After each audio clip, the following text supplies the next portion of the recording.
Here we go.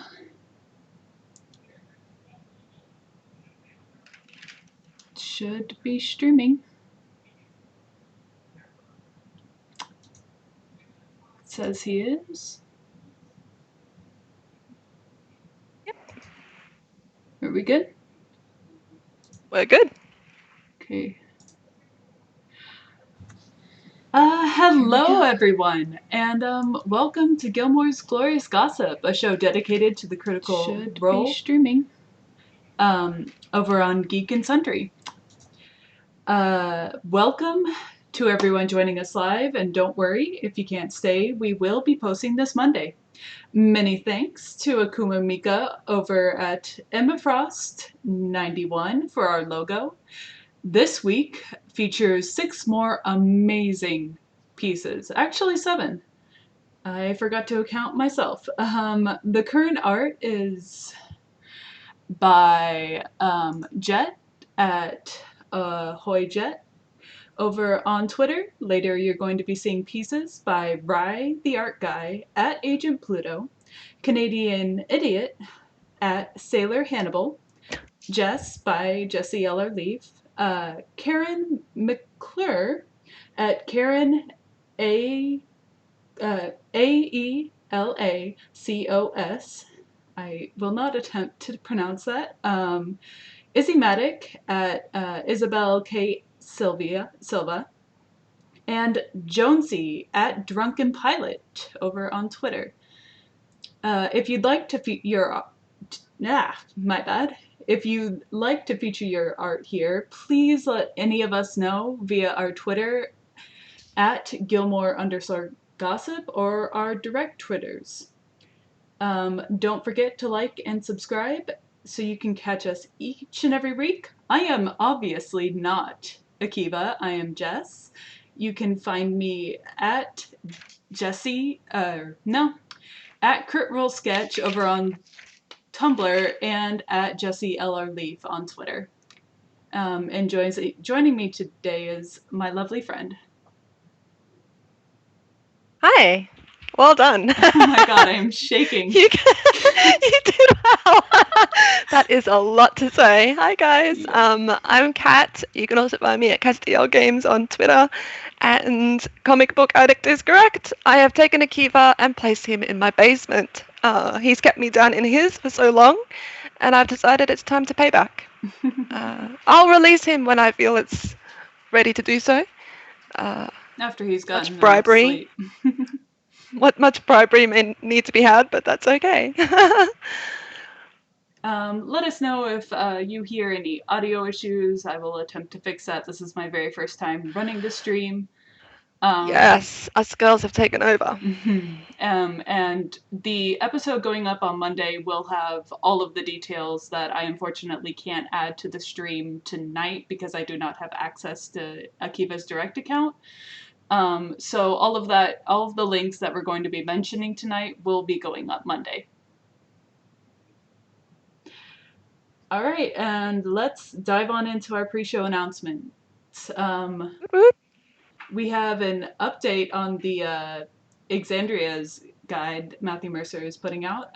We'll have the link for that in the description on Monday. And it's through Green Ronin Publishing, and it's just basically everything you need to know about pre-ordering, where you can find it, where you can pick it up if you order it for Gen Con. Then we have a really exciting news that they dropped from the 100th episode. We're actually getting a Critical Role podcast. Yes. And that's going to be, they're going to be putting that up on iTunes and Podbay, did they say? I don't know, to be honest. I've just deleted my link that I had put on. There we go. And they are posting the first 10 episodes now, but they will be posting one a day for the next, for each weekday. So not on Apple, weekends, but 5 throughout the week. Apple Podcasts, Google Play, and RSS. There you go. So that's super exciting. Um, Yes, very excited to see how they're going to pull that off too. It's going to be interesting. very interesting. It's a bit of it's I always feel like you have to watch it, but obviously a lot of people tend to just listen. So it's great that we finally have a format for it. Um, Yes. then we have the Critical Role guest guide so far, and Geek and Sundry put that up, right? Yes, Yes. Yep. that's cool. I thought. Oh, Comic Book Addict says Podbean as well. All the places. All right. And we do not have comments from last Gilmore's Glorious Gossip today, but we do have our Talks Machina moments. And I'm going to go quickly through them because we do only have about 2 hours tonight. But I will try and mention as many of the biggest highlights that we can. So the Battle Royale, 2 Talks Machina episodes ago, was discussed, and the total damage that was dealt was 1,664 points damage dealt by the players, the environment, and by Raven's Slumber. Grog dealt nearly half of this damage, and Keyleth took a full quarter of it. That Just, sounds about right. yeah. The universe is in its right place.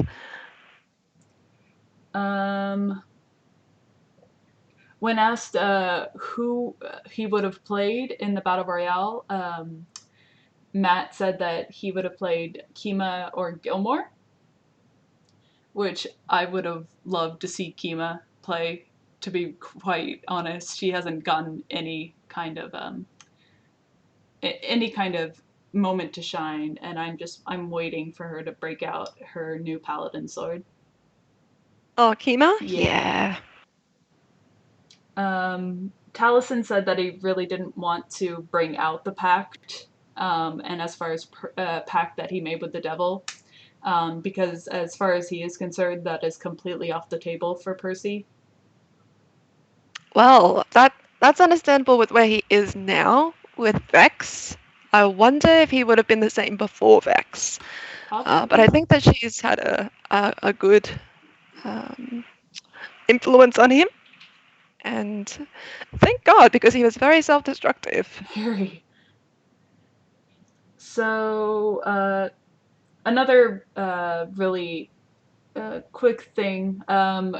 There was a couple of flubs between the way Keyleth and Grog were battling each other through the plane with the plane shift spell, and then I think there was one other flub that happened, but both of them very much want to have another one-on-one battle together because of those mistakes. Yeah, it was a bit sad that those rules were forgotten and they would have had such a huge impact on who won in the end. Mm-hmm. But I mean, it happens all the time. It's D&D. It's the way that it goes. Yeah. And then we just one more thing, I think. Oh yeah, one of my other favorites is why Matt made Matt Coville the host of the battle royale, and his response was, "I just wanted to f word with him." This is a child-friendly show, right? PG-13. I think so. Sometimes I let the F bomb slip, but Akiva hasn't yelled at me, but I don't think I'm supposed to. So is the Australian coming out in me every now and then? I think we're supposed to be child friendly. Okay. I apologize. I have no problem with it, but PG-13, according to Akiva. So Right. let's keep it that There you go. way. There you go. And I actually didn't know it was Matt Koval at first. I was a little confused as to who it was, and I did not make the connection even when he said his name. Yeah.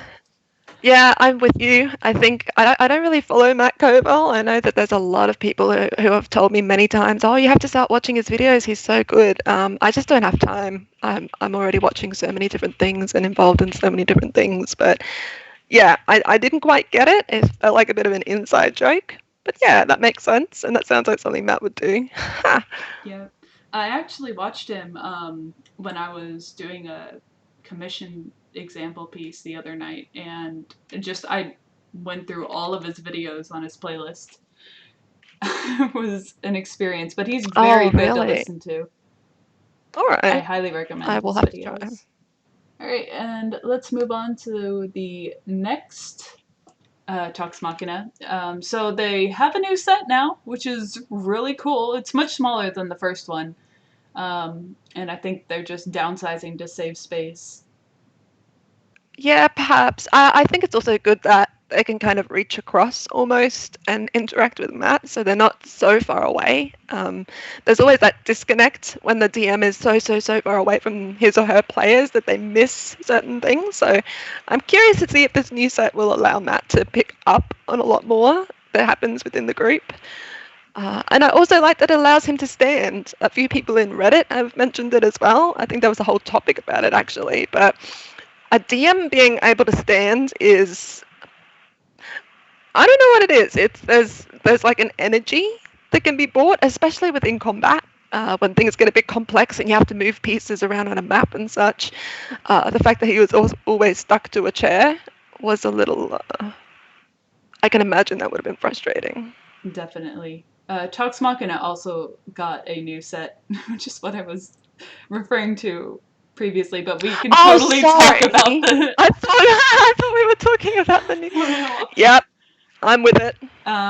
But both we have two new sets, so it's understandable. The Talks Machina set is smaller. I don't actually know if the new Critical Role set is smaller. It looked more open, because they weren't confined by the normal set that they're usually in. It was just an open space. Oh, okay.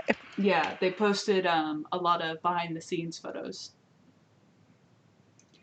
Um, but the players are also jacked into their new mics, and they just didn't really know how to use them very well. There were a lot of audio issues in the last 100 episode.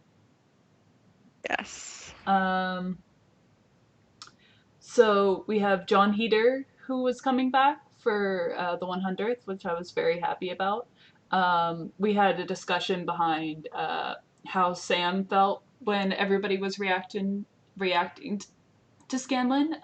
He said he was surprised by everybody's reaction. Everybody was super happy and excited during the break, but that shifted as soon as they got back into character. And I think he was dealing from whiplash, emotional whiplash because of it. Not good. Nope. Um, when Vex did her insight roll earlier on, Matt had told her through the whisper that the shadow was actually smaller, and is how she was able to notice Scanlan. Oh, how cute! What a Yeah. cute little detail. Uh, Sam was saying that he and Matt had discussed what Scanlan had done over the break out during their the session that they had for what they were going to be doing over the air back at their back at home. So they didn't Yep. air that one live. Matt went outside for like an hour and discussed what Scanlan was doing. Um, and let's see. Oh, Sam also said that Scanlan disguised himself more as a defense mechanism more than anything, which is why he appeared as he appeared during the episode. Makes sense. Very much so. All right. And let us know if there's anything else you want us to mention, but those are the biggest things. Oh yeah, there was a lot of talk about how Ashley plays Pike and how she doesn't consider Pike to be the mom of the group at all. She considers Pike Yeah. to be more of the weirdo and outsider, but everybody just projects her as a momster. So It's just natural. She can't fight it. she can't. She can't. It's who she is. And that will take us into tonight's episode, or episode 99. If you want to take it away. Let's do it. Oh, I'm taking it away? If you want to.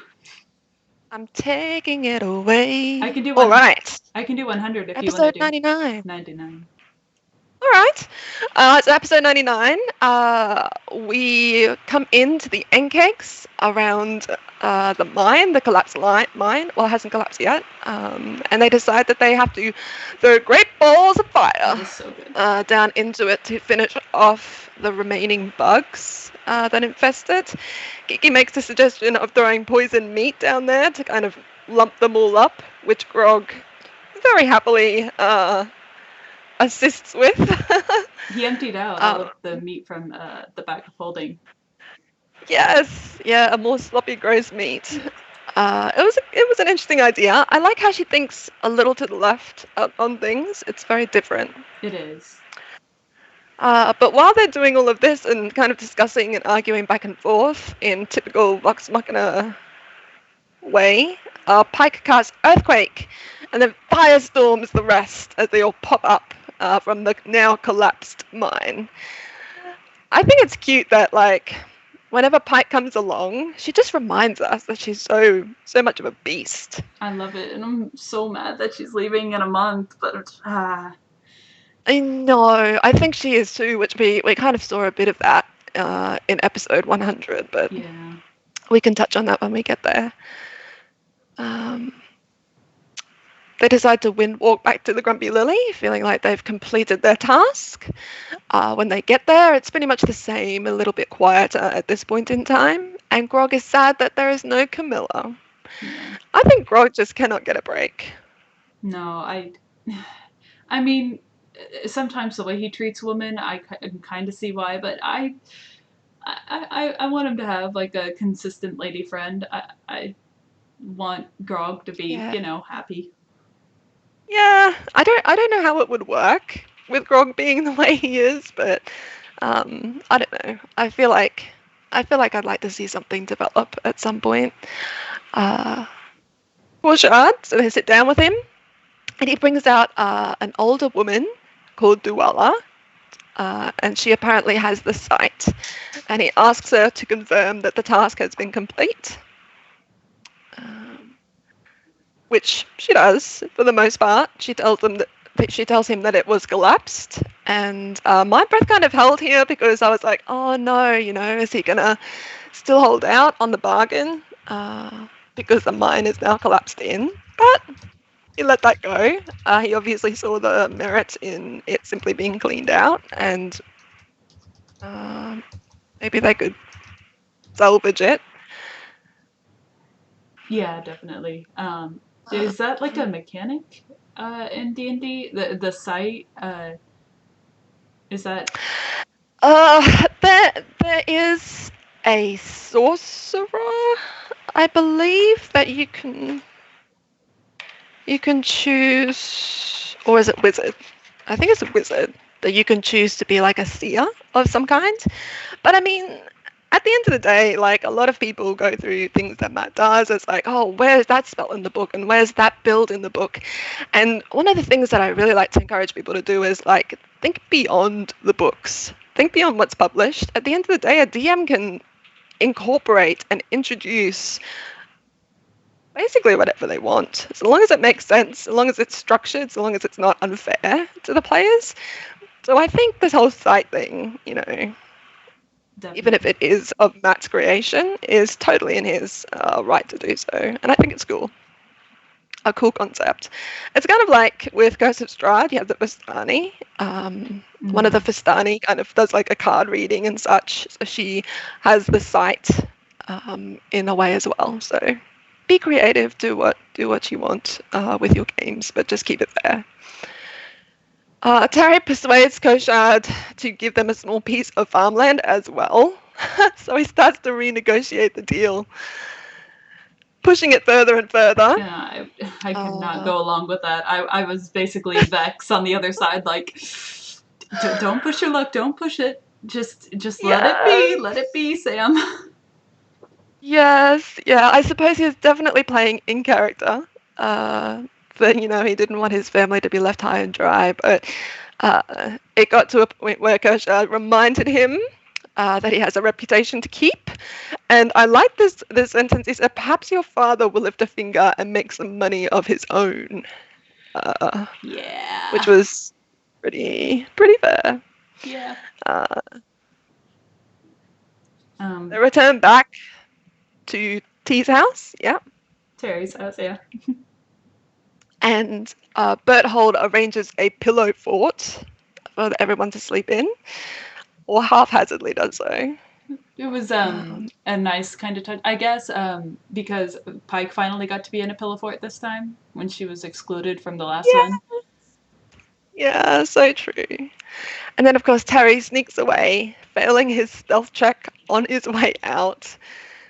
Dice. All the dice. The next morning, they wake up for breakfast and they request a family meeting. And the family meeting quickly heated up the moment that they informed his father that all of the fortune was now gone. Yeah. There has never been.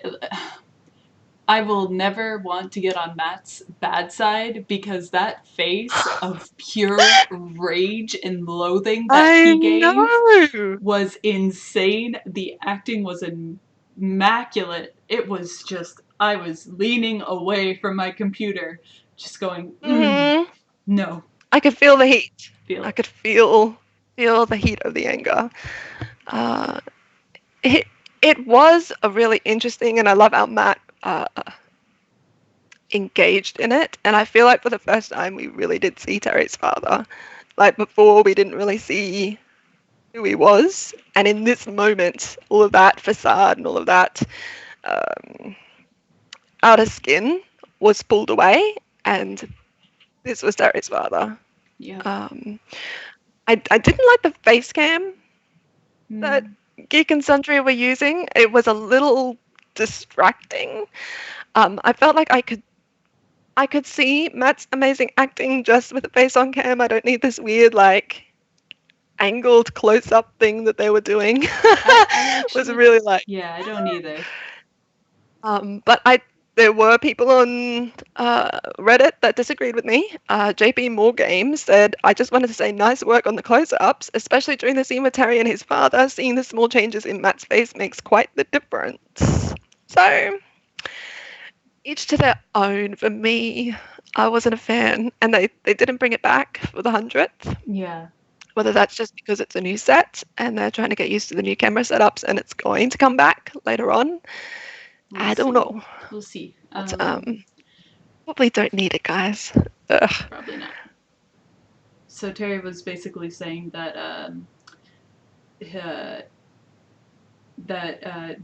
they don't have their land anymore, that they only have this house and then the other house, and was proposing, right? Yeah, pretty much. He then goes on to explain that he wanted to open up a charity. Yeah. As well, and start an adventuring group of his very own. And at this point, I was like, oh my god. Oh, wow.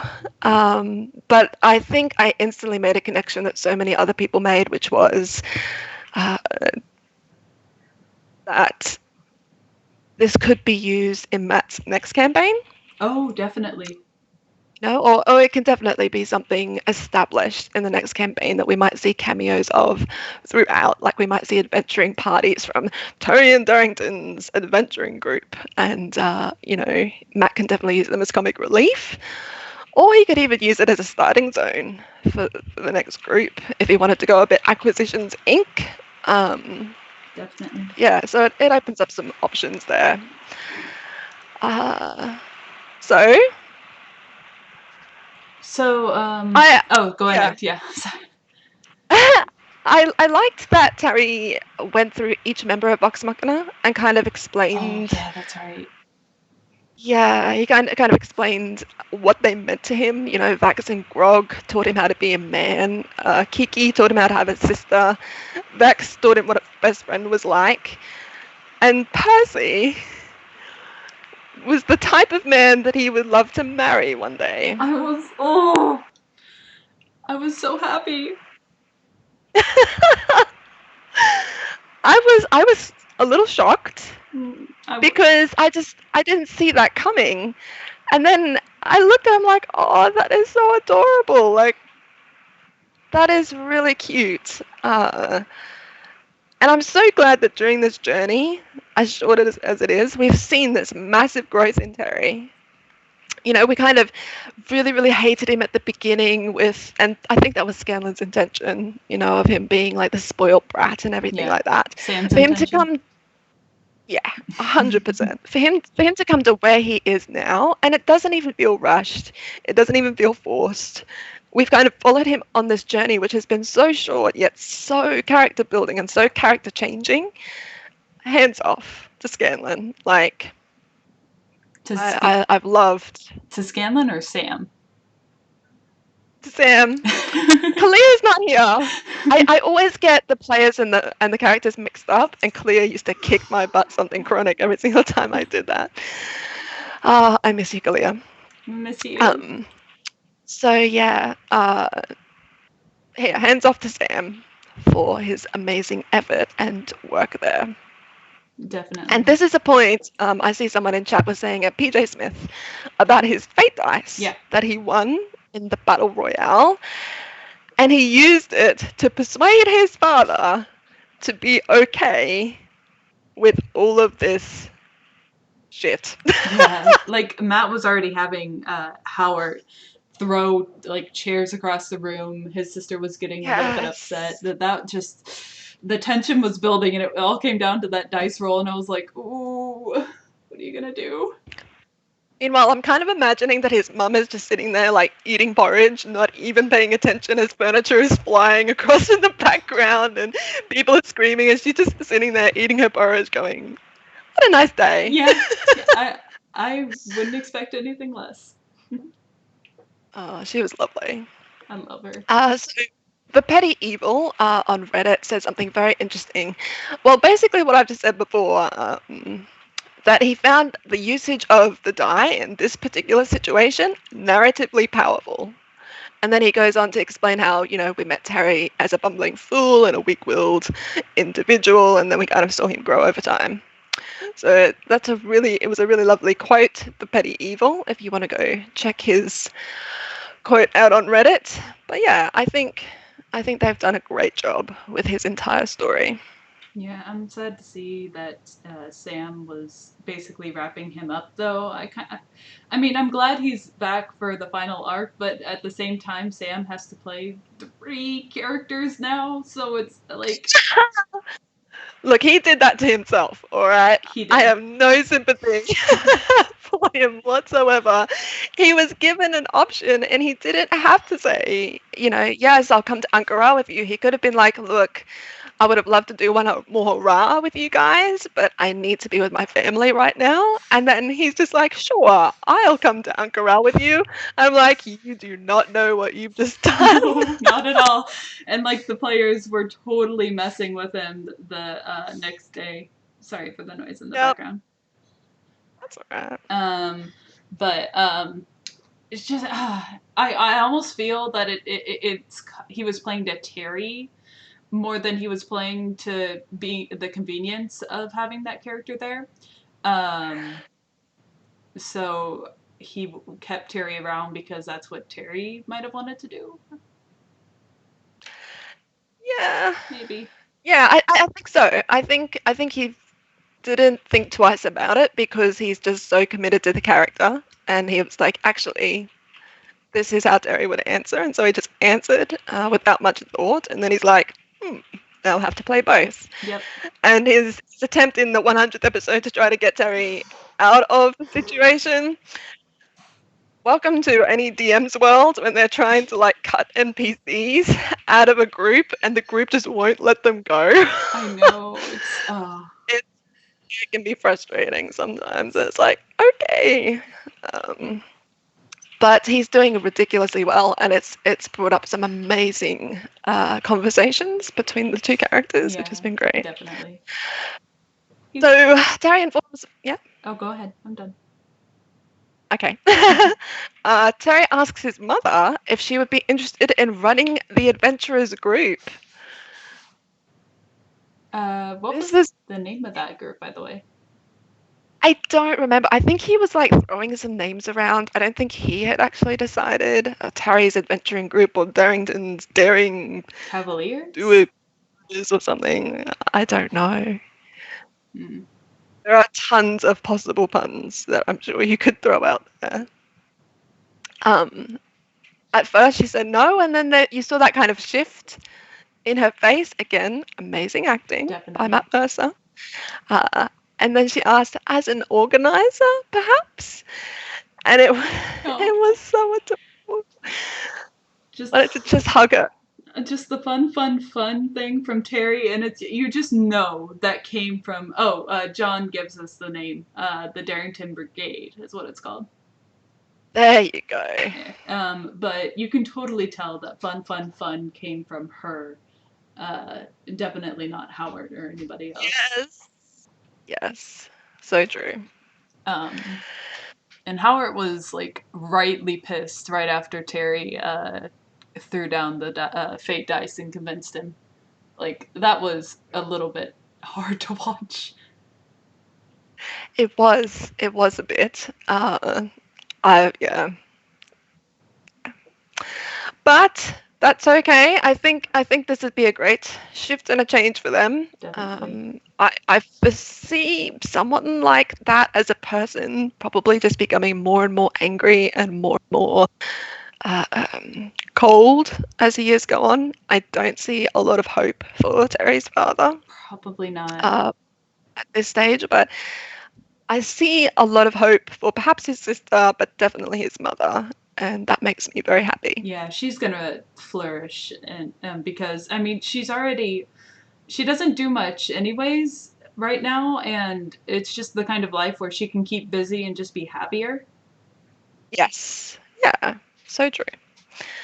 So they return to Whitestone and discover a farmer's market has been set up. The best. And Percy says, "My God, it's a shopping episode. It just dropped out of nowhere." And Travis just leans back and groans, and it's just, no. That poor guy. He hasn't had a good run. No. So they stumble on a cart that tries to sell them trinkets and potions for crazy prices, as per usual. And that's when they're interrupted by Lionel. Lionel comes charging up and tells them that he was sent by the Meat Man to ask for their help. He says he shouldn't have told them the name was Meat Man, though. His name is actually Ace Adin. Yeah. I love new guests when they come on, and they there's that like moment when they're trying to get into the game and into the shift of everything. Yep. And little things like this happen. John. But Matt picked it up perfectly. Yep. John is just he's a genius. Like, as Sam was referring to him as a genius, and he was saying that Lionel wasn't supposed to say that at all. That was a total surprise to him as well, that he had said Meat Man. Like, Sam had specifically gone to John Heater and said, okay, you can tell them anything except for this one thing. But his character is forgetful, and John Heater immediately played to that feature. So it was done on purpose? Yep. Oh, I didn't know that. That makes it even more awesome. I thought it was actually a slip-up. Yep. Yeah, it was too good. He's too good. So they meet Ace Addin, who's apparently from Marquette, and claims that he has information that he wishes to exchange for the designs of Percy's gun. Instantly, red flags are going off. Yep. Everybody thought it was Scanlan at first. Like that was the only reason that they were going to meet Asadin, because the meat man was mentioned and everybody was like all up in a tizzy about it. But Yes. I don't know. I was hoping it was Scanlan, but as soon as that guy came down the stairs and like heavy footfalls were described by Matt, so immediately I thought, oh, if it can't be Scanlan if the footfalls are heavy. Yeah. Yeah, and you kind of wonder, like, was that an illusion, or was he just stomping really hard as he walked down the Maybe stairs? I don't know. maybe he I has don't like know. weighted boots. I would not put that past him. So they finally find out that the information pertains to the location of another floating ball. But Another. Percy is still not keen to give over weapons or the designs. No, he was threatening Finally him with frustrated, death. Ace leaves. Yeah, he was making it very clear. He's like, well, I can give you these designs and such, but the rule is if anyone is found with my guns, they're killed. So basically, he's like, I can give you the designs, but I'm going to kill you. And I think it was interesting, even after they found out what the information kind of held, um, which is no small thing. I mean, the floating Yeah, orb has been Percy's obsession for definitely. so long. So it just goes to show that he's really, really does not want to let go of these guns. Yeah, it's it's very telling about how Percy is still kind of floating on the dark, on his like dark edges quite a bit. Like even though he's happier with Vex and he's working to like improve his city, he's still got this secret weapon that only he and the Whitestone Guard and the people of Whitestone really, you know about. So Yeah, whenever it gets out there, he kills them. He kills them outright. And that's just, yeah, those people might not even be bad people. They just want to take advantage of this new weapon and, put it out there and make a living off of it. But he just straight up kills them, even though they might be a good person. yeah. It is interesting. I wonder what someone in chat might be able to tell me what Percy's alignment is. I'm pretty sure It's he's very neutral. I think he's lawful, Lawful. lawful something. Is he? Hmm. So Keep going. frustrated, Ace leaves.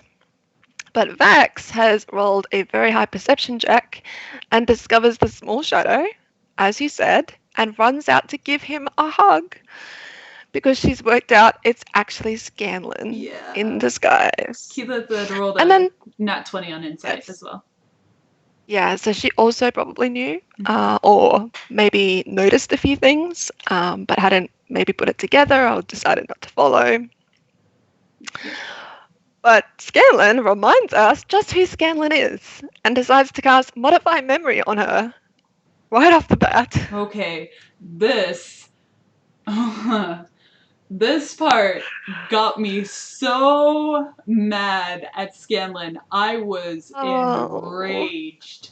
Bex oh may not have no. been, but I was so mad because anything to do with taking away somebody's right or somebody's memories, anything having to do with the mind is like the ultimate form of I don't want to say the R word, but to me it is just it's terrible. You're taking away something that that it's just so personal to them, and it's yeah, we're basically what our memories are. So it's just that's the ultimate Yeah, betrayal to me. I think so too.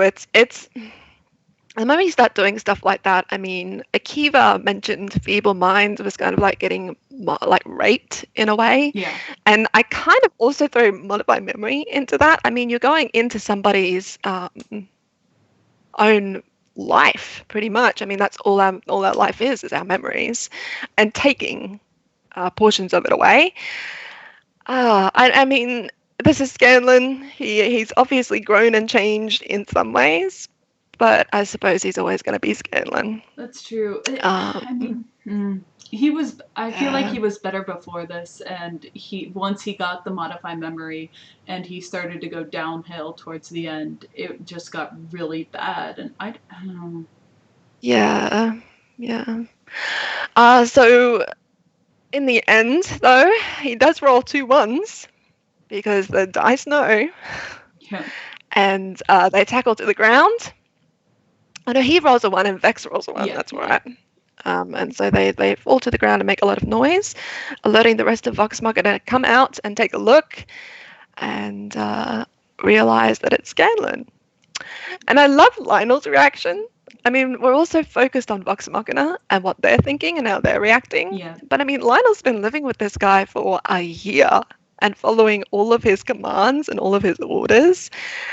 So I can imagine how shocking, I suppose, it would have been for him as well. Definitely, definitely. So they deal with it as they deal with most of their issues and go have a few drinks. Grog and Pike leave, or go to leave, but Scanlan and Lionel tell the story of the pyramid and its floating orb. Pyramid or mountain? I don't know why I wrote pyramid. The ziggurat. The ziggurat. Grog and Pike do end up leaving after the story is told, along with Percy and Terry and Kiki. Mass exodus, and they all go to another pub to have a few drinks by themselves. That Lionel conversation. ends up following them. Yeah, that conversation was just. Oh, there was so much shade thrown around. Like in the beginning, when Scanlan was saying we went into the forest like gnomes do, and Pike just across the table was like, "Oh, is that what gnomes do?" Yeah, she's pretty good at playing the hurt victim. I use the word victim very loosely. I would definitely hate to be on the bad side of her. She or her character. I don't know if it's her herself, but definitely knows how to throw the shade back if she's hurt or upset. Yeah. And then there was the moment where Percy, after Scanlan had told the story, asked what Kaylee's mother's name was. Yes, Yeah. that. Yeah. Um, Then he threw down the ammo and walked out, calling Scanlan an asshole. yeah, and I kind of thought that Sam would have written that down somewhere, Yeah. and he probably has, but he didn't even reach for his notes. It was like he just let that happen. I mean, that was a good character moment for Scanlan. That just goes to show that he hasn't really. He may have developed a little bit and like regrets what he's done, but he still doesn't know how to interact with his daughter in a healthy Yeah, way. yeah, there's still something missing there. Yeah. Um, so, uh, this is when we get the whole Grog sizes up Lionel moment. And I don't know about you, but I didn't even realize at the time how Grog would now see Lionel as a replacement because he is pretty much Grog, Definitely. slightly happier and a little bit more intelligent. Like he kind of picks up on things or puts things together a bit quicker than Grog in some I instances. guess. I But mean, we don't really know what his yeah, intelligence is, so. yeah. And so that now comes into play, and they decide to have some fun, as Lionel says, and have a bit of fisticuffs in the bar. Which is when we discover that his totem is the duck, the animal, the duck. Just Love it. all the duck moments that happened in these past 2 episodes were laugh out loud amazing. Yes, yes. I'm so glad that he embraced it and really put it into the character. And it just goes to show, I mean, that's what a DM can do is be open to your players' ideas and thoughts and just incorporate it into the characters, and you'll come up with amazing things like this. Um, so we get a bit of a fisticuff event happening, which was pretty cool. And then he decides to tickle Grog, Yeah. which stunts him for a round, which I thought was just amazing. And then, of course, once he realizes he's evenly matched, Grog gets a bit upset and leaves. I mean, I wouldn't consider it that they're evenly matched because Grog is of higher level. He's at 17, but the fact that I think it was the shock of what Lionel was doing to him because remember he was grinding on him as well, like down his front That's true. side, and he was just doing a whole bunch of weird things to Grog, and Grog just kind of Yes. seemed to have this realization that oh, holy shoot, this guy's he's not really me. He's a better version of me. He's like Scanlan. Yeah, perhaps. Or perhaps he also realized that they weren't fighting for the same reasons. Grog was fighting him because he was upset and wanting to smash him into the ground, and Lionel made it quite obvious that he was just playing around and having fun. Yeah. So it could have been a number of different things that kind of came together in that moment, and Grog decided to just leave. That's true. I kind of broke my heart when he was walking past the twins as he left and started spelling cat to prove that he is intelligent, to prove that so those kind of moments really get me. John does say that he is an intelligence of 12, so there you go. Okay, that's not too bad. That's pretty good. Yeah.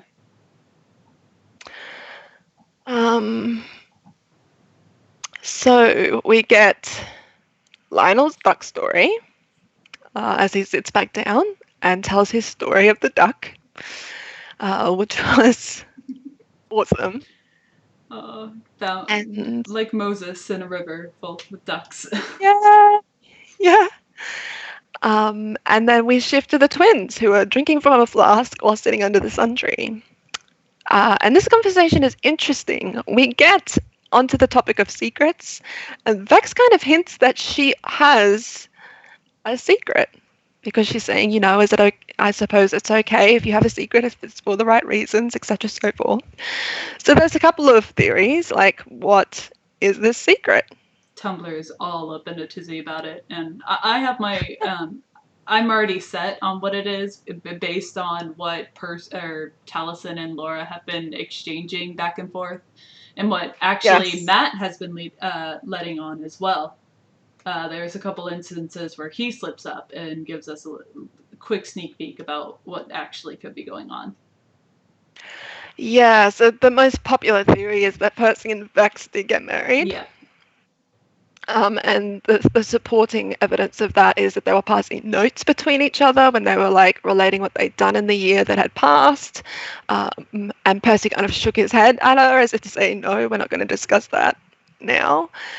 There have been moments when Matt has had NPCs kind of refer to them as Lord and Lady.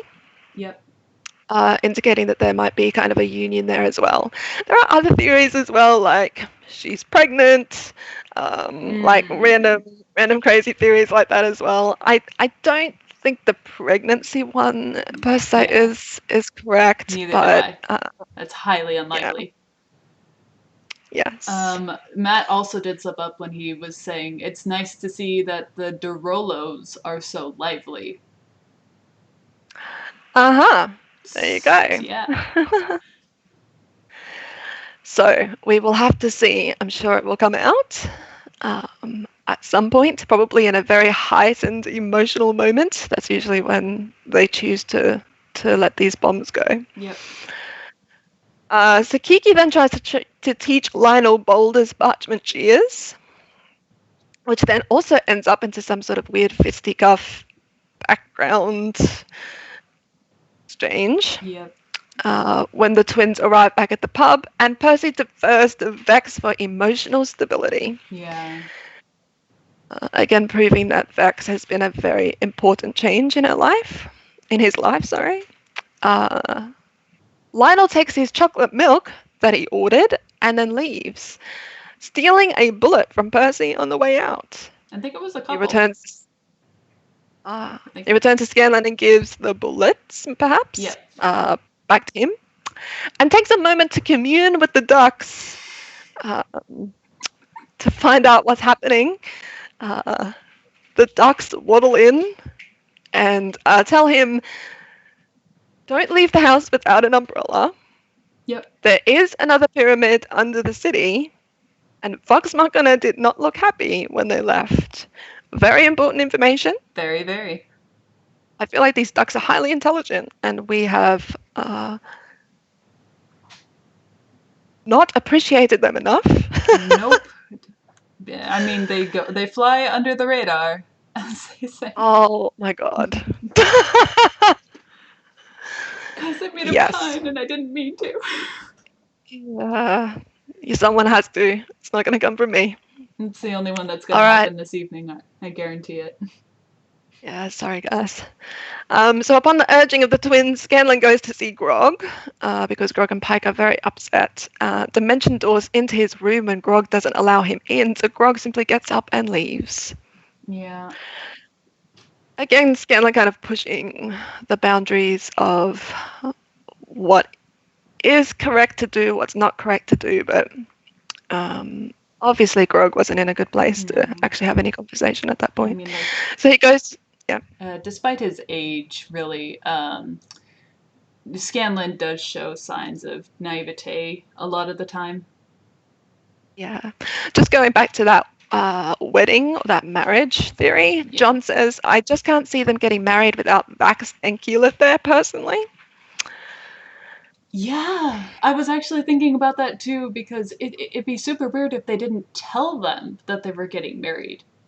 I mean, it's not something that you don't really need to not celebrate or say or discuss anything about. It's just, I mean, Vex is just really close to Vax and Keyleth is really close to Percy, so why would they not tell them? It's one of the counterpoints to this theory, and it's just, yeah, Maybe they're just engaged. maybe that Maybe that it's not that.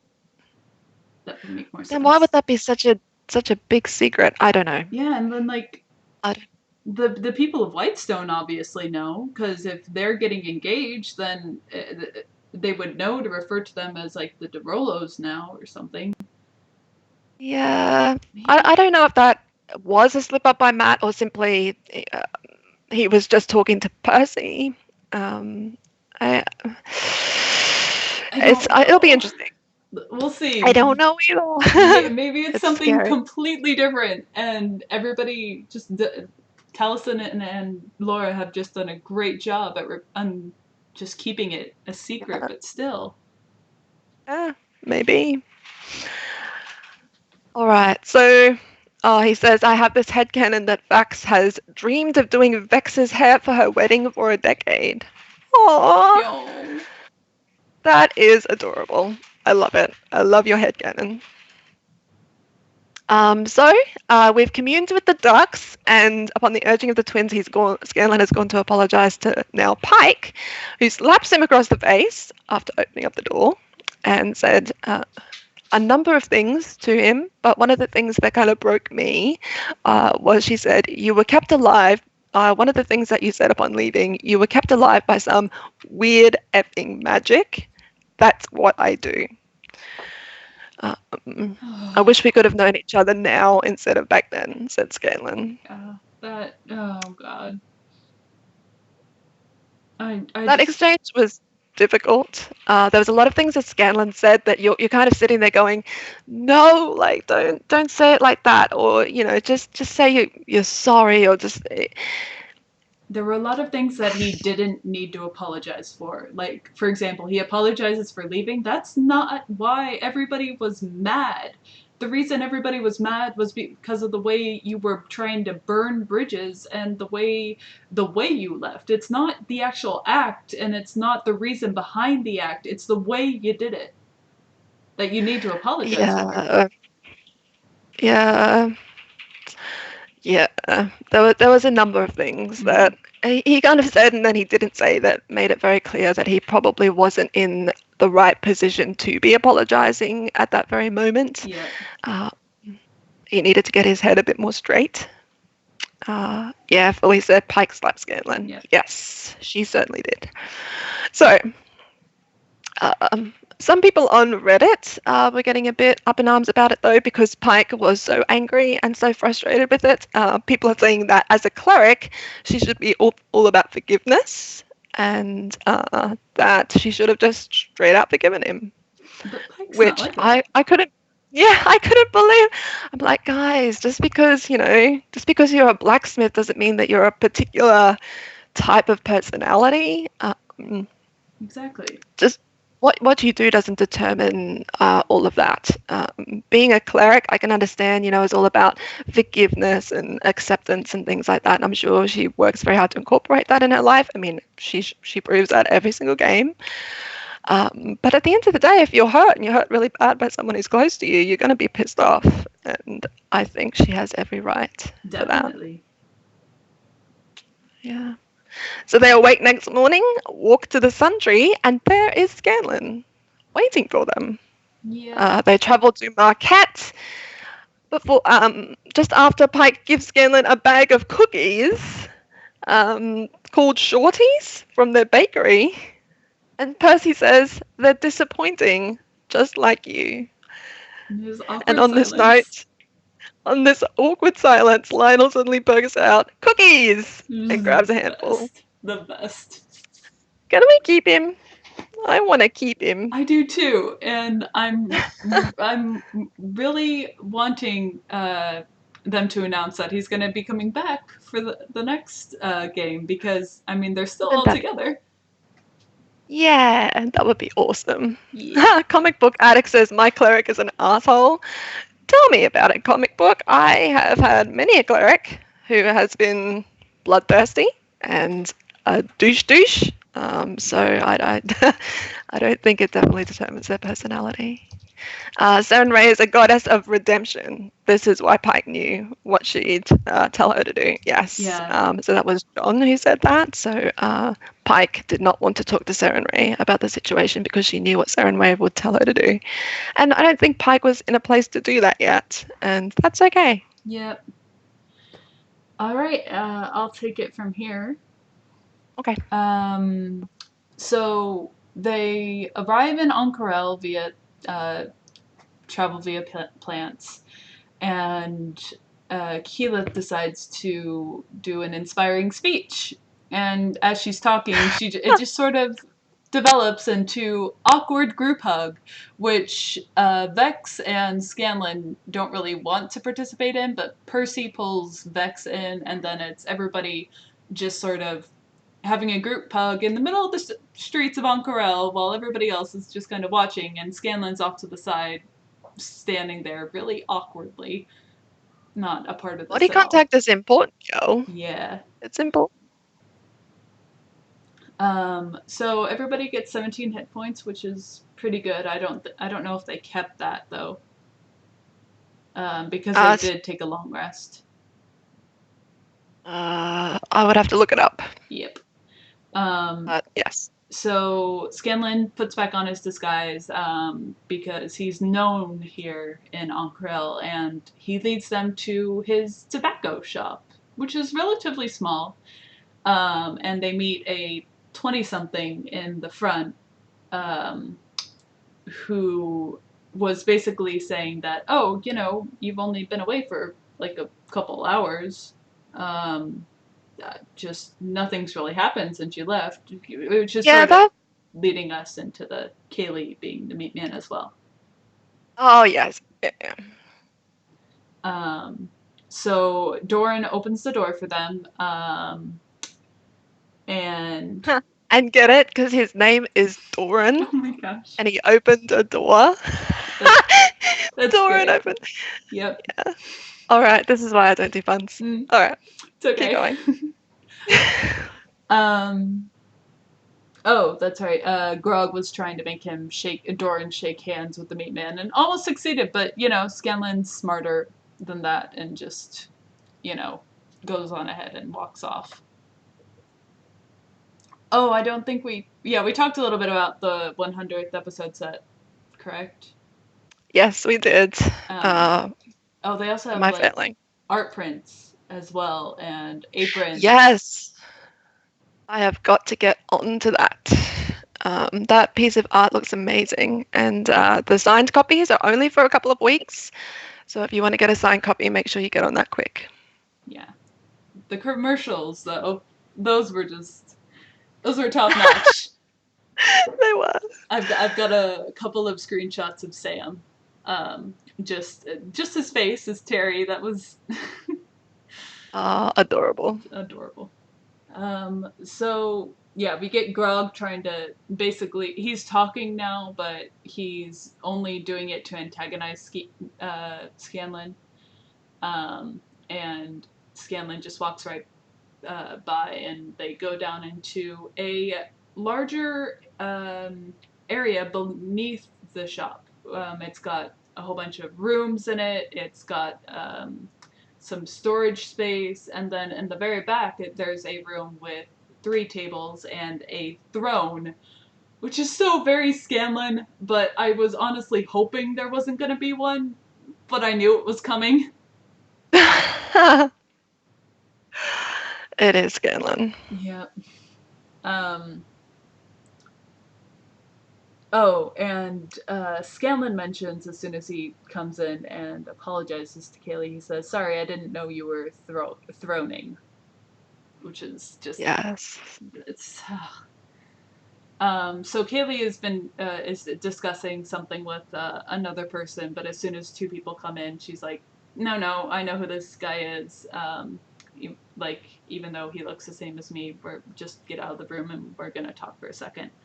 And Scanlan tells her to drop the form because everybody knows. And Kaylee informs them that they inform Kaylee of what they intend to do, and then Scanlan requests ducks to be bought for Lionel. Yes. Very gracious of him to do that for Yeah. Lionel. I like how he said to them that they'll tell you where to bury me. Oh yeah, Like, oh my because gosh. they were saying to they were discussing whether or not they wanted to kill the ducks. Um, Yes. yeah. Yeah, if Lionel actually meets it, um, they said that they'll just eat the ducks. And he's like, no, no, no, you can't eat them. They'll tell you where to bury Yeah. me. They know all the good places. So, one thing I do also like to mention because I love it whenever characters get like a upgrade to their design or anything. Just all those little physical details inform the artist, so it's always great to hear when Matt describes characters. So Kaylee is much buffer now. Got like side shaved up on her head and like curly hair on top, and she's Yeah. rocking it. He likes the short buff chicks.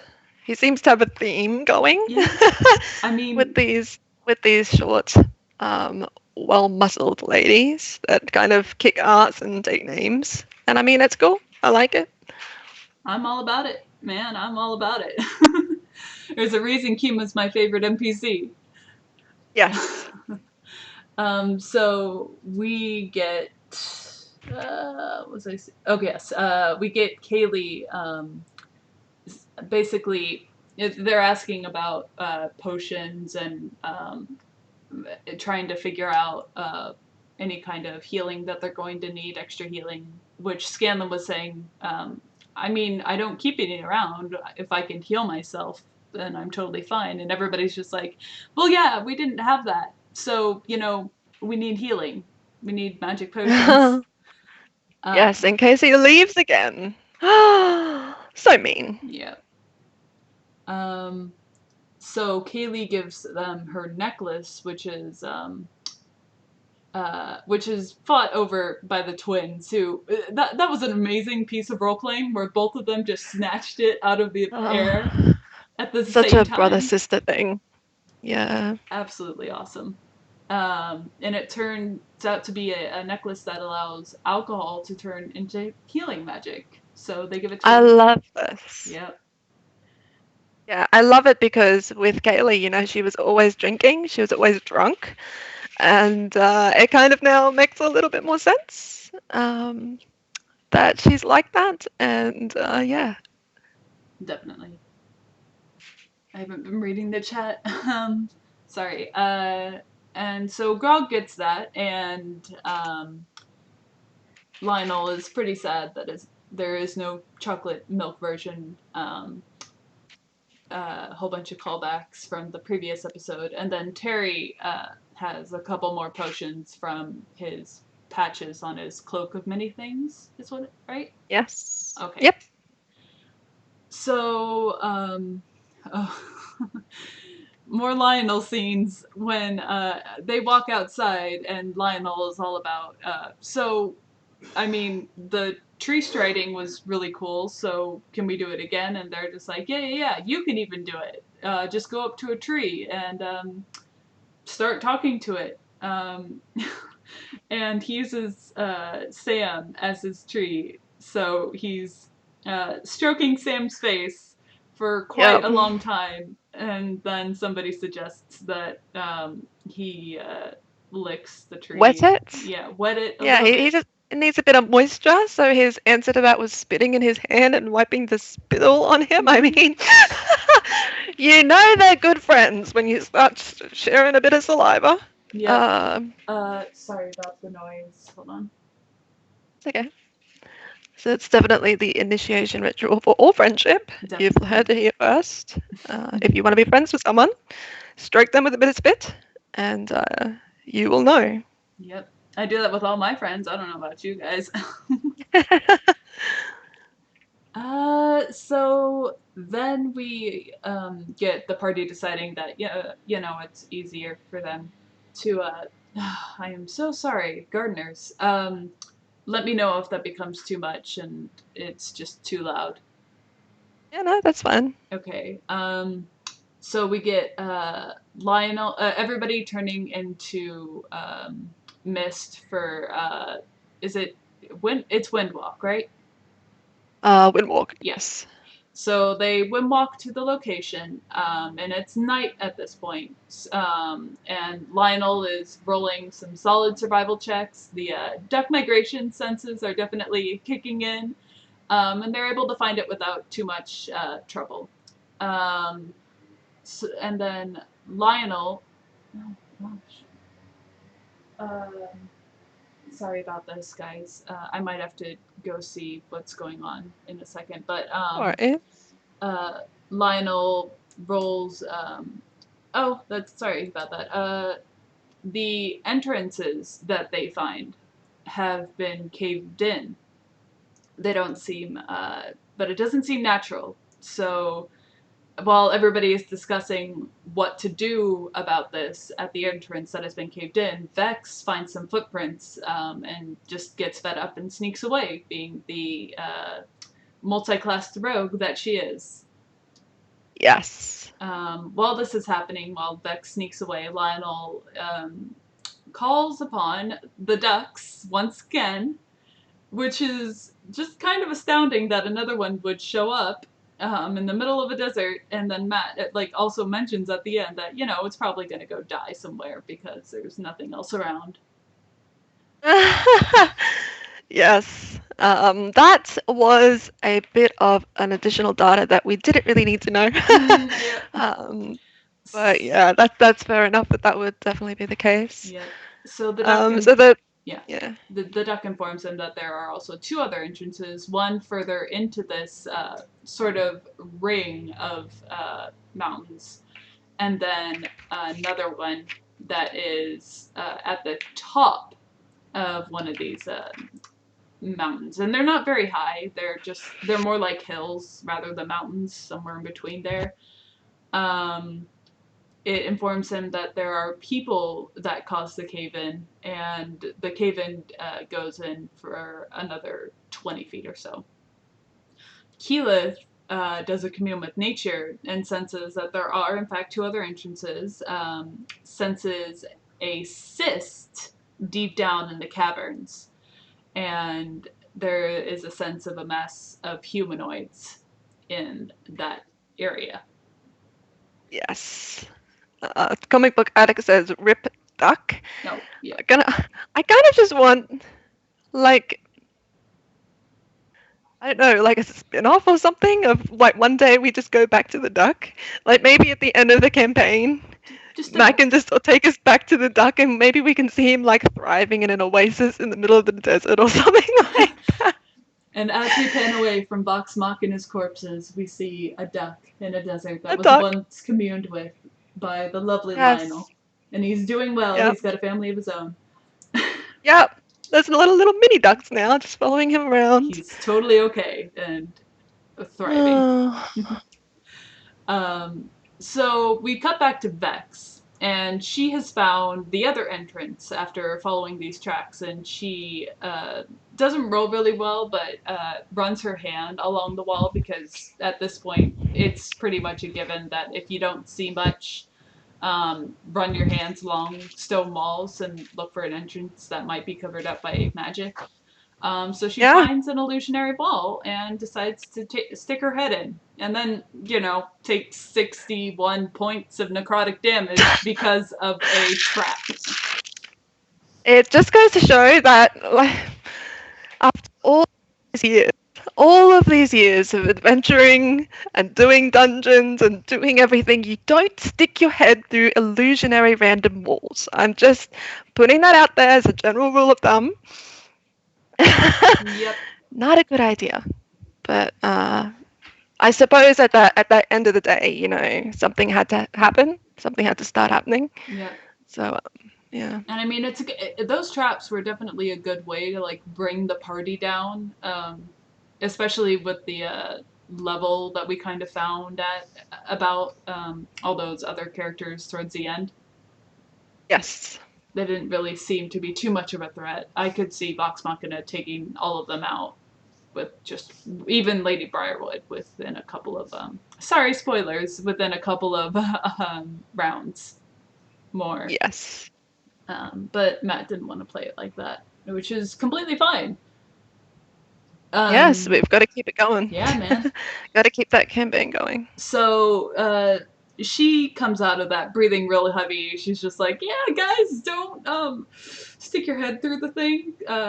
And they go over and find her and heal her. I think, right? But Pike heals her? Yes. Okay. Yep. Vax Wynn walks up to the top of the mountains and tries to find the other entrance, but is unable to. So Vex decides to shoot an oracle arrow and see through the illusionary wall, and she sees only a fiery glow in the distance. There is a discussion about making a hole in the cave and squeezing through as clouds on the other entrance at the cave-in so that they might be able to use Scanlan's mansion and just rest there. And Lionel was saying that, we could always find the other members from my old party and use them as pillows, and then Pike, ever the momsta, says body pillows. It's so perfect. Yep. It's so Yep. perfect. Pretty gruesome in concept, but fair. It's a fair call to make. They are definitely body pillows. And yeah. Scanlan says that he can just go. They don't want to leave the oracle arrow lying in the cave because they just don't really want them to know that, or any of the cultists inside to know that they're there. So he suggests that he just go in Dimension Door and get it. And Pike at that point is Scanlan was suggesting that she come with if she's so worried about it. And she's like, no, I don't want to come with you. And then at the very last second, she's like, no, I'm going to come with you. Yeah. And they Dimension Door to grab the arrow and then head on back. It just Yeah, I was kind of waiting for a moment when they dimension doored in and they were kind of standing there and he'd found the arrow really easily and they were standing there and I'm like, are they going to talk? Like, mm, are they going to take this moment to talk? It would have been the worst time, but I just felt like it might have been kind of like a high stress, high intense moment for them to just say a few things and get them off their chest. But no, they didn't. They didn't say anything to each other. They just zipped back. yep. All right. So then we get Keyleth, who she decides that she's going to dispel the magic that was in the face glyph of warding that was in there, but nothing happens because it's already been dispelled due to Vex triggering it. So everybody decides that, well, okay, we'll just go inside um, and pass through here and see what's going on up ahead. So they cast Pass Without a Trace on everybody. And I think or Matt was like asking for a marching order. I think they put Lionel towards the front with the twins. No, it was just Vax. Was it Vax, Pike, and Lionel? Lionel was up the front with Vax and I forget Hmm, somebody. somebody. One of the twins, probably Pike. I'm not sure, but Probably. I do like that moment when they discover that Scanlan and Grog are at the back, and the look on Grog's face Yeah. when he realizes he's stuck at the back with Scanlan. Mm-hmm. That guy has some anger issues, man. Yeah. I mean, it was like a given for Grog. Known that since game Yep. one. Yep. Um, so we get like Percy and Terry are unable to see anything at all. So Vex, there was a little Persalia moment where Vex was telling Percy to like grab onto her waist, and she's just not being subtle at all. There's no subtlety between the two at their relationship, and I love it. Yeah. Um, they, oh, where was I? Um, so they're walking through, and it looks like the ground or the rock that they're on is it was like ground into dust, or like a spell came through here and just blasted a hole into this place. Yeah.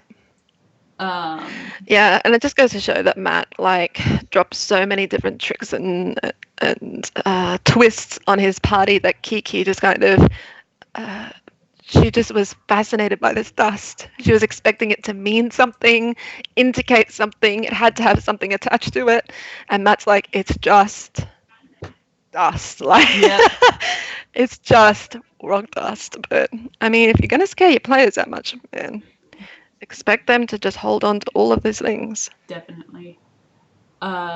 So the party has Kiki dispel two more faces that are up front. And then there was a was the trap triggered before or after they went into to fight the to go to sleep? The trap was after, but Okay, they did come across two faces, but Kiki dispelled them. yeah, okay. So they get to the T, the intersection, and Lionel was being the ever loving bumbling fool that he is, decides that he's going to shout out if anybody was there. It's like, hello, down this Yeah, hall when everybody's trying to be stealthy. And that just goes to show that John Heater knows when to make a moment that yeah, isn't really exciting, very exciting. yeah. It was kind of his moment of saying, "All right, let's pick this up." Because, gosh, guys, um, John said it did mean something. It meant someone disintegrated their way in, perhaps. But at the end of the day, I don't think it had much impact on I what they mean, were trying to do. Yeah, I mean, even if they did know that, and they knew it was not natural, so they knew someone actually made this tunnel unnaturally, they'd already figured that out. So I don't think that there was much else that they Can't could have gained from Delilah it. can't Delilah cast disintegrate? Um, I don't know. I think she Probably. can. Oh, that was a hint. Oh, so you think that maybe they would have made that connection?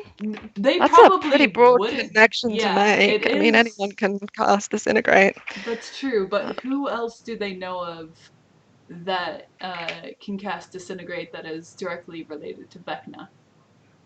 I suppose so. To be honest, I would not have expected to find No. someone like that. I mean, they might have said, "Oh, Delilah cast disintegrate or can cast disintegrate." Make that connection. Oh, maybe it's someone equally as powerful. But I Yeah. don't think anyone would have ever thought that Yeah, probably Delilah not. was back. Yeah, that it's probably just a little detail that Matt can throw in after the initial reveal. Like, yeah, she was probably the one Yeah, who cast that spell. yeah, a living So, world. yeah, definitely. So, they have Percy, Keyleth, Lionel, and then I think Vax was staying in between all of them just to see what if Keyleth was going to be all right. But there are shapes that are starting to move towards them, and we discovered that it's about 6 skeletons that have rounded the corner and are heading towards everybody. Scanlan has retreated back towards the cave-in and to sing his to cast the mansion, and he's sings his song for the very first time. Ah, Yes, he's back. He's back. is so great. And Keyleth decides that I can handle 6 skeletons real easy. I'm just gonna throw a fireball at him, and she uses her staff and pretty much deals with them right off the bat. Yeah. Um, So things start to heat up because there are more figures, I think, and then there's a bright white light that's coming, and everybody's like, "Ooh, what's that light? We don't need to mess with that right now." So they decide, okay, we're gonna go back and rest in the mansion. Yep. Um, Yeah, I think they really just wanted to get into that mansion. I It's like, oh, we could take on all of the bad guys and everything right now, but there is a mansion right now that's calling to us, so we might just back out just for a little bit. yeah, I was a little concerned at that point because I didn't really I was a little confused why they didn't just go into battle then. I, Yeah, I kind of feel that they definitely wanted to have some discussions because they know it's the final arc and they know they need to wrap a couple of things up and they probably won't get to have these true. discussions with their characters. But from a strategic standpoint, there's no reason for you to go to sleep right now other than for maybe a couple of you to heal. Yeah, And there couple of heals, couple of spell slots. Yeah, and it's definitely not advantageous for you to wait for your enemies to keep doing what they're doing. Yeah, that was definitely the risk. Is it's like I could see the reason of having a rest and getting their heals back and getting their hit points back, etc. So forth. Maybe they could have a feast, which they realized they couldn't do because they didn't prep that. Um, Yeah. but I was really concerned about what might happen in the interim while they were in there. Uh, uh, yeah, Yeah. luckily, as far as we know, that time spent didn't make much impact. But No, I yeah, think it's always a risk. Matt probably ruled it that I mean, no matter what, the scene would have played out no matter how many days they waited, exactly how it did. Yeah, perhaps. Yeah. Yeah. I don't think he had a timetable on it if they were going to wait a night and they had no consequences to that. Because I would have played it the same way Matt had played it, even if they hadn't waited a night. I would have played it the exact same way. That they would already have everything done. Yes. Um, and it's just like a set moment in time for the story to get kicked off. So So then everybody gets into the mansion. They note that there's some redecoration, and then Travis starts making Sam play both of his characters at the same time. Yes, yes. Which Sam does extremely well. I could tell the difference. It's strange. I couldn't really tell the difference before. There was moments when I kind of got confused if he was playing Terry or Scanlan when he was playing Terry. Yeah. But he really pushed it this time, and you could see the differences between the characters and them talking about each other, and the way that the characters were kind of probably a little bit jealous of each other, knowing that they were each other's Replacements. counterparts. Yeah, it was a pretty good conversation, and I love when Travis does these things and puts players into different positions like that. Yeah. Sam was definitely really uncomfortable with having to do it. Um, Yeah. and I mean, it is difficult for like the first time that you're doing it. You have to build up that kind of switch between those characters, like Matt has done for ages, and he does it really Yes. well. And like he puts a little bit of narrative into it, and he kind of can do that. And for that's not really how the players in this game operate. They don't really put the narrative; they're more dialogue driven. So Yes. it was a little bit awkward when because Sam was just trying to shift his body weight to signify that a different person was talking, but it worked. If a Yeah, bit he did awkward, really well. yeah. Um, so then they get the war room is mentioned. They're asking Scanlan Yes. about which rooms are still there. Lionel calls dibs on the sandpit, which we'll get. Not dibs. I know, can't debate it. Um, and it's just like a really awkward tension between everybody in the group, and they decide that they're going to um, have dinner in a little bit. Much to everybody's disappointment, that there is no meat anymore. It's just salad because Kaylee wants her father on a diet.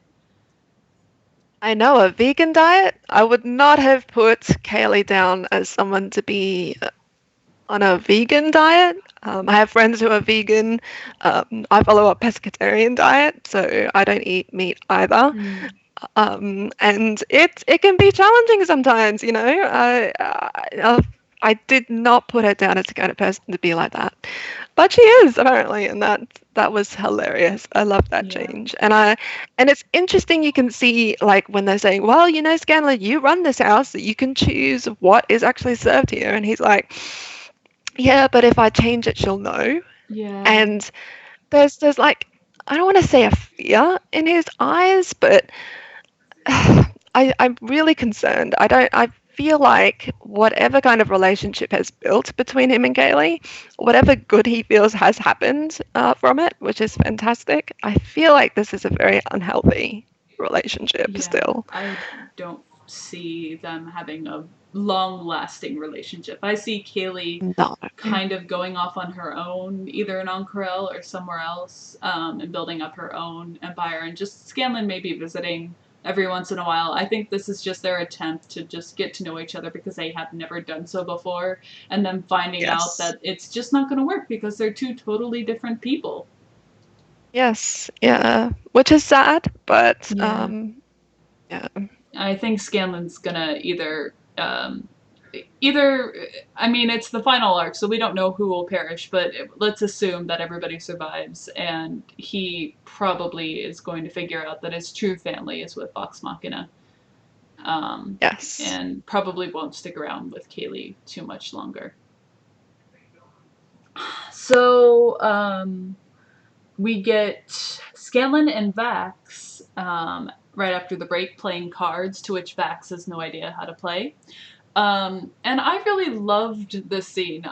We all knew obviously that Liam or Vax was going to get Scanlan into the room just to talk, and there were apologies being said by both sides because even though Scanlan had a lot to apologize for, Vox Machina does too. There's still Yeah, a little bit of apology that needs to happen between both parties, and Vax was kind of bringing that up and saying that he was sorry, because Vax does also need to apologize a little bit for the way he treated Scanlan, and just not yeah, I realizing what he was going through at the time, because he just died, and there was a moment where Vax just pulled him aside for smoking and didn't even focus on Scanlan having just died. Yeah, it was all about other things. I It's definitely comes down to, if something hurts enough, there's usually truth in it, and if there's no truth, it doesn't really have that sting. So the only reason why what he said had the sting that it had was that there were echoes of truth into the things that he said. PJ Smith in chat says, "I think you're looking too far into it. I think it's more like the family dynamic of a daughter acting like the adult because the father is childish." Yeah. That's a fair point. It could be that. It could be that Kaylee is seeing herself as the adult, having to be the adult, and kind of taking control there. Again, I, I don't see that as a healthy relationship. It shouldn't be that way. Yeah. Um, but yeah, that's a good point. I can see that.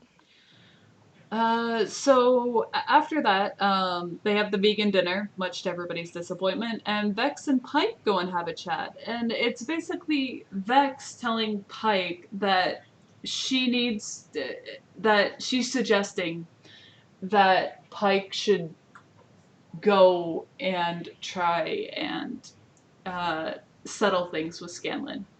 Um, and there's a lot about Vex that I can talk about too with this, because at some point there was just no way that I was gonna be happy with the way she had just accepted everything, and Laura kind of touches on it in Talks Machina, that Vex just doesn't want Scanlan to leave again, even though he did pass Modify Memory and just was absolute garbage to her. Yeah, the twins are so terribly forgiving. Yeah. They're so they're so focused on family. They're so focused on just understanding that people aren't perfect and that people have these faults. And I think it's because they see so many faults and imperfections in themselves that um, for the people that they truly love and care about, they will forgive almost anything, which again is good in some instances, but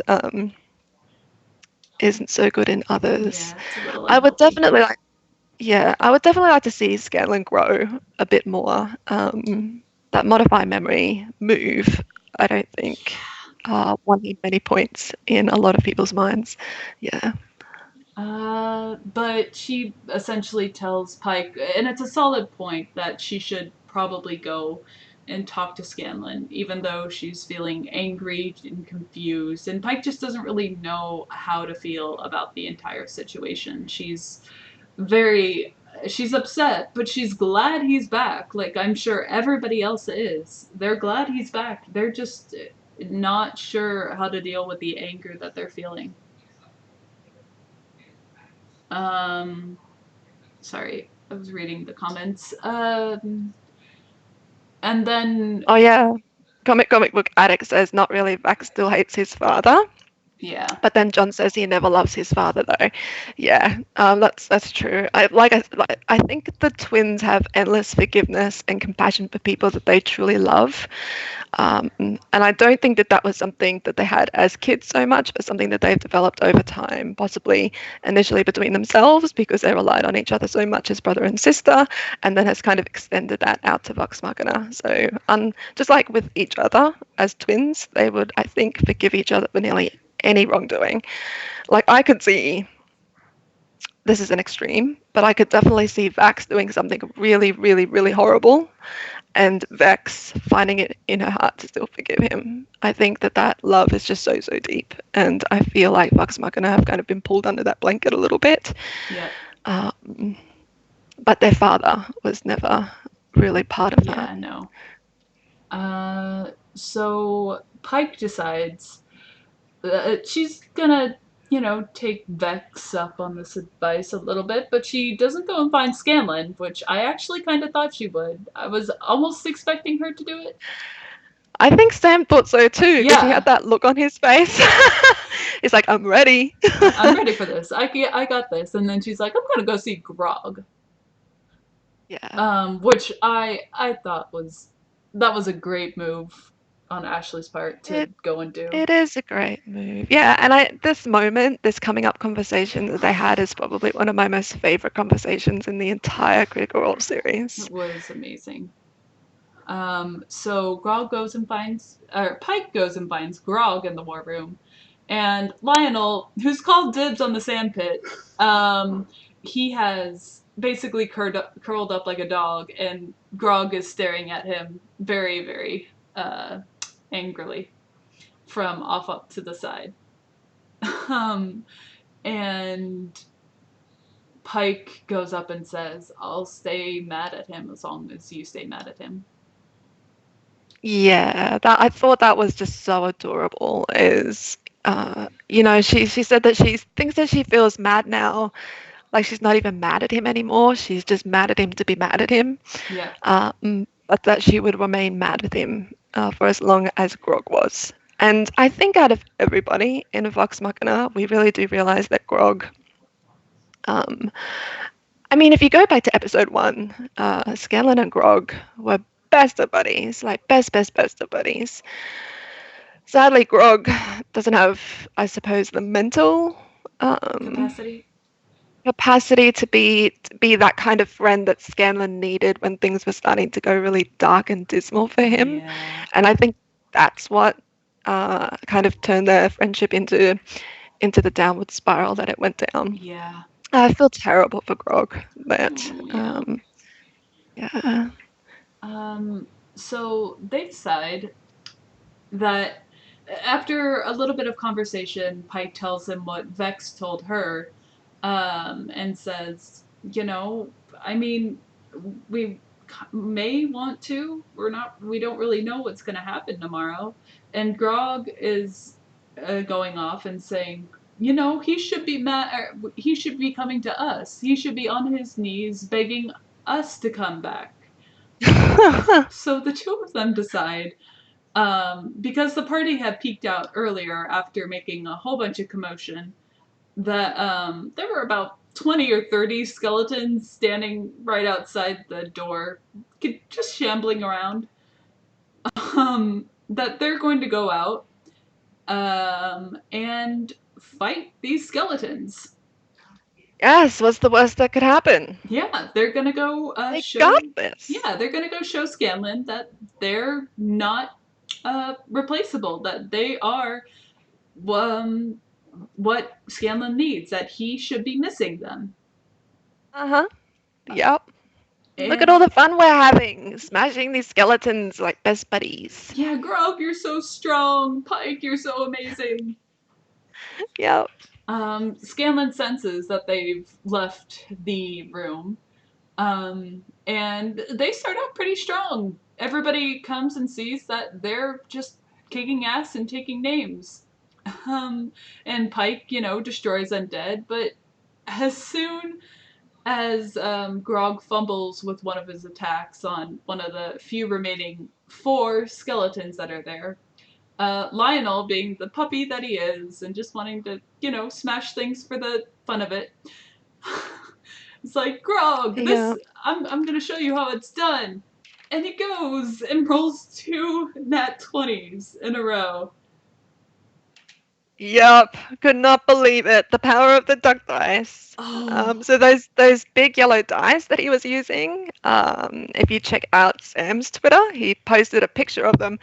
They're duck dice, oh, which I just thought was perfect. It was perfect because he was rolling ridiculously well the entire night. I don't know how balanced those dice are, but I honestly don't know if I care because these moments were just amazing.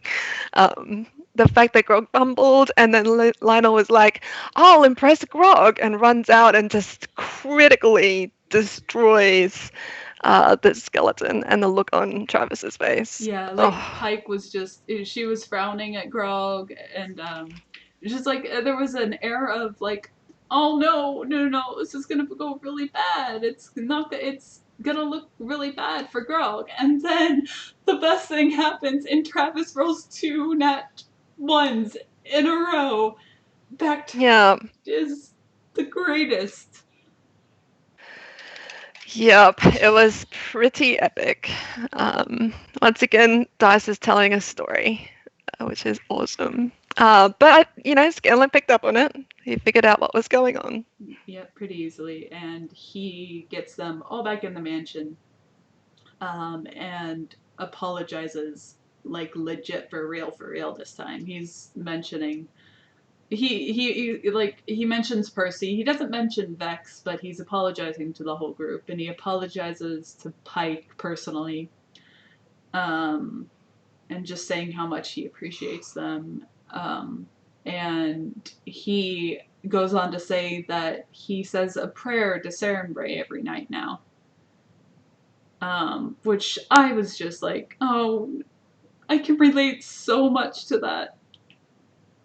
To, Yeah, just having that kind of um, wanting to be closer to something of that other person that you're missing. And just finding out that he also talks to something that reminds him of Pike. Whereas Pike talks to him through the earring, so there is a duality there.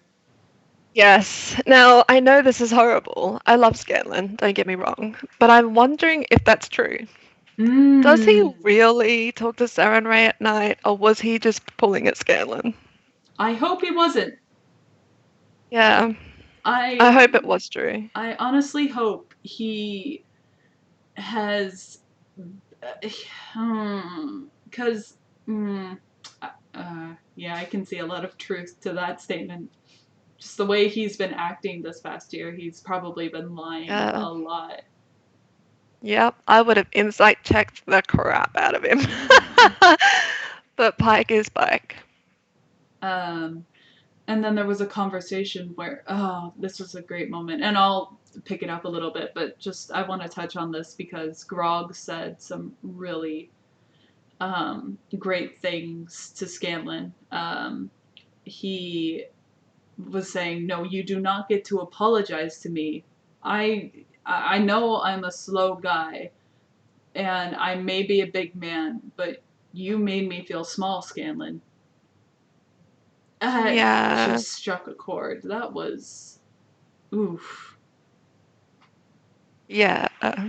I mean, oh, I don't know how Travis does it, but Grog can just break your heart.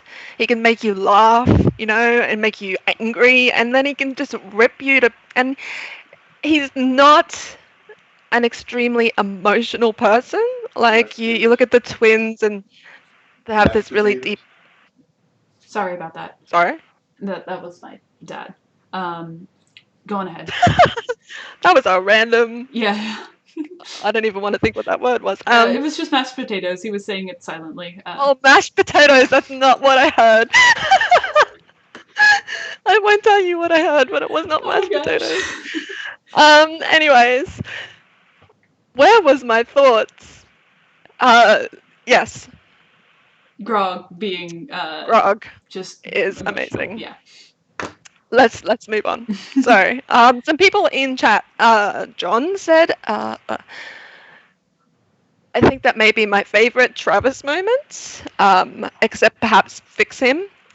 Yes, Yeah, I agree. definitely. And and PJ says, I think he does talk to Sarah Nere, but he talks to her like anyone else would. Yeah, I don't think he Yeah, says that poem. yeah, probably. I hope so. Hmm. So we get like a coupon. Scanlan gives Grog a coupon, which he knows. Like he gives Pike an apology and tells her what he's been doing, but he knows Grog. An apology is not going to work, so he gives him a gift instead, which is basically Grog can uh, go to any tavern or bar or and House of Lady Favors and on Corel and you know spend it as he may. So then we get the party going to look for cultists down the tunnel. This is in the morning. I forgot to mention, after the Grog and Pike conversation, they wait the night and then go in the morning to fight all these skeletons. Um, and they go out, they're trying to stealth, and the twins stealth assassinate two cultists that they see in the tunnel, which I thought was amazing. It was just Yes. two people falling over dead after one Yep. hit. That's an assassination for you, and it's pretty cool when you're kind of reminded every now and then that you are these powerful heroes, which is the whole point of D&D, you know, Yeah, to have those moments of, yeah, I'm awesome. definitely. So they strip them of their stuff. Percy and Keyleth put on the robes. They get I think it's like a sword of speed. I think that allows them to hit a couple extra times. Then Yep. yeah, there's a stone that they find out later will. Oh, I think it was the stone of initiative. Is that what they said it was? Oh, yes. Yeah, there was something that gave you initiative something. I don't know. My notes were pretty bad. At this point, it was getting really late. Okay. Um, and I didn't write down all of the things they had picked up. It was like a dagger or a knife of some kind and a stone. Chet will That's tell us. all I remember. Ah, Yeah, scimitar speed, which didn't need to be, it needed to be attuned. And then the third was an eye of awareness. aha. There you go. Thanks, John. Thank you. Oh yeah, which gives you advantage on initiative. So we then get into um, they continue on, but they hit a trap and it triggers an alarm and it does a lot of damage, necrotic damage to everybody. Uh, which is never good going into battle with a whole bunch of damage that you've already taken. Yes.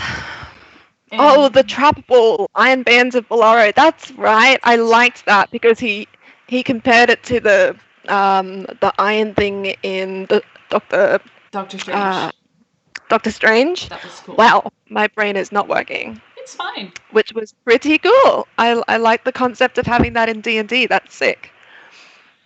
So then we get to the biggest moment of the night where we find out who exactly is heading this operation.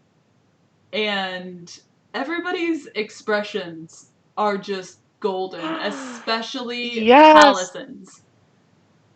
Just, and all the implications that Delilah Briarwood is still alive, very much healthy, living and breathing, is amazing. And correct me if I'm wrong, but she was already a level 20 character when they fought her because she could do so many Uh, spells already. I don't think so. I don't think she was that high. Um, Let me see. I did have Delilah Briarwood's thing up, and then I closed it. Delilah Okay. Um, Briarwood. but she and a couple of other cultists and skeletons are notice the party coming into the room, and uh, she is basically like, "Oh, of course it would be all of you." Okay, Um, so they have her as level 15. hmm. I thought she was level 17. She already has level 8 spell slots though. So maybe she would. Well, Hmm. So she's got to be 20 by let me now. take a look. She's got to be 20. That's possible. She might not have been that level when they. Encountered her Yeah, at somewhere around first. 17. That's what I thought. I didn't think she was quite 20. Hmm. Um, So Keyleth and this. I think she was lower in the Briarwood arc, Yeah. so she's leveled up. Yep. Keyleth decides that she's going to, air quote, do some psychic damage first because she rolls in at 20. And she changes her face to appear as Silas in order to in order to like stimulate Delilah and, trick her. But Keyleth being Keyleth, that's not going to happen. Um, Delilah sees right through it and just gets super fucking pissed. I said the word. Ah, see? It's not that easy. No, it's not. Nope. Delete that word. So we got skeletons, we got cultists who we find out are pretty badass. We get priests, a minotaur skeleton, and a black knight. And we got the orb of death, the siphon that is hanging in the center. But Delilah, during one of her actions, switches it to be white, which apparently allows for magic to happen in this vicinity. So Delilah, because she goes right after Keyleth, sets up a red dome to encompass her and the orb and tells a person beside her to finish their business while she sets this up. Um, and the party is just trying to figure out what that could possibly be. Um, yeah.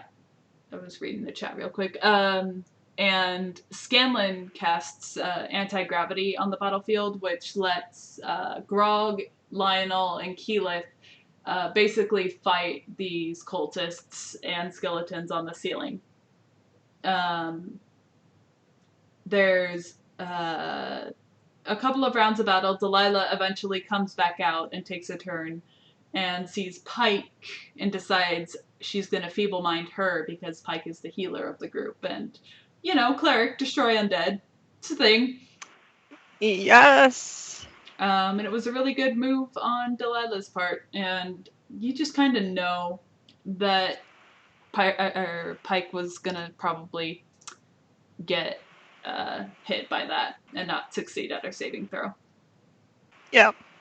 So Pike gets feeble-minded, and the battle continues. We find out that they cultists and priests have a bit of a nasty side and are pretty high level for, which is understandable going up against Vox Machina.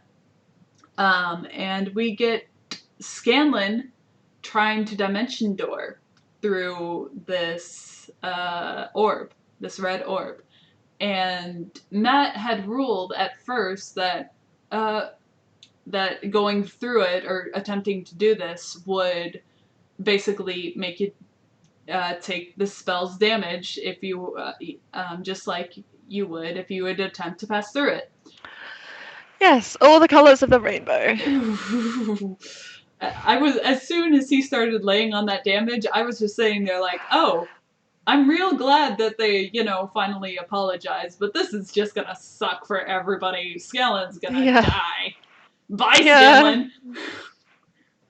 Yeah. Welcome back. See you later. Yep. I got a little scared. You can probably see my reactions in the Skype chat, but we Matt decides that no, you know what? It doesn't specify in the notes that that if you pop into this area, you're not technically going through it. You're dimensioning from one place to another. You're not passing through it. Yeah. Which is so freaking funny to me because it's such a low level spell, Dimension Door, that can penetrate such a high level spell like Prismatic Wall or Orb. Yeah. Yeah, So that's true. that It is, but Matt was technically correct. He's transporting to another dimension and then popping back out again. So he's not passing through anything. And it is such a low level spell that can overcome such a high level thing. That's pretty sick. definitely. And I'm gonna burn through these a little quick, just so we can end on time here. But Delilah and two of her men escape into the orb after whoever it is finished with casting whatever they are doing. Um, and the orb shifts back to black as soon as they do this. Everybody else finishes killing all the other cultists and skeletons, and Pike's feeble mind goes away because all magical effects are canceled and nullified because of the black orb. So Pike also speaks with Sarenrae right before they drag a dead body out of this area.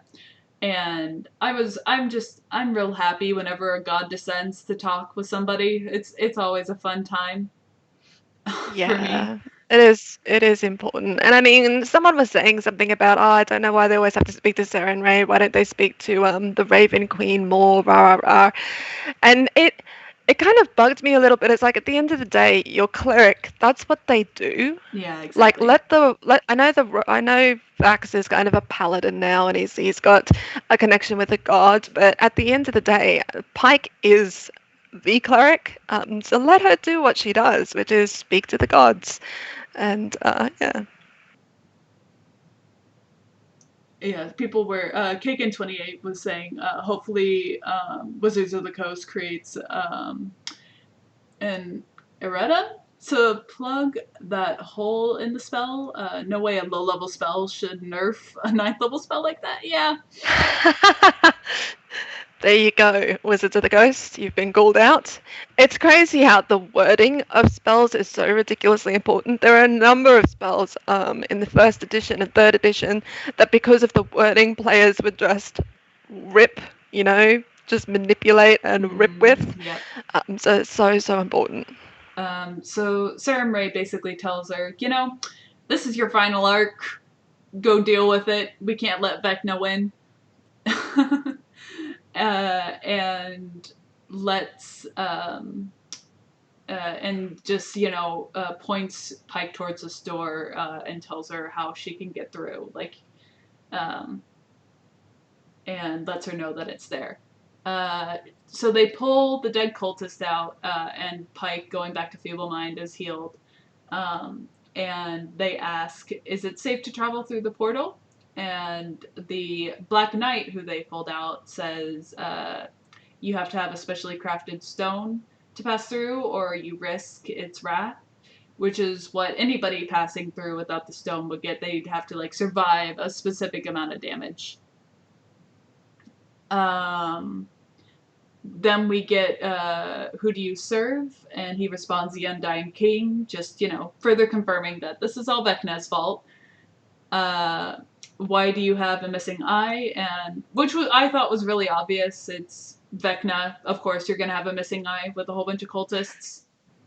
Yeah, you could argue that they're not metagaming. That's true. I don't think that they knew. I don't think that they've looked into Vecna very much, and that they've done a lot of research into Vecna, which a lot of players choose to do that so that they don't know all of the answers. But at the same time, if they asked, I probably as a GM would have let them have that one, because they would have done a lot of research into Vecna at this point. I feel that by now they would have done a lot of reading and such. So I kind of feel like you could have asked them to do a roll, like an intelligence roll or something to make a connection between the 2 points and not waste the question on it. But yeah, that's fine.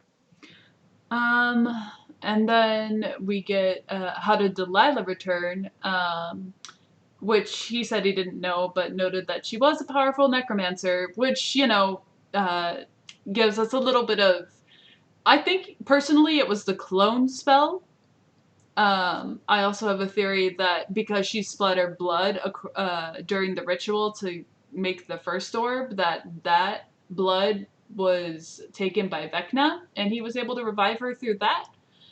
Yes. Um, Yeah, a lot of people, the clone spell is so popular. That is the most popular theory. There was people throwing around phylactery ideas and things like that, yeah. but there's just too many holes in that idea. Clone spell is definitely an option.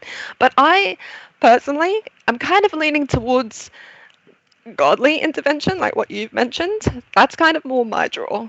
It's like, I feel like Vecna might have seen her as someone who would be a good follower, someone who was a worthy minion of a kind, and maybe in some way, and I don't really know how this could all work within Vecna's playground, Hmm. but somehow bring her back to continue his work efforts.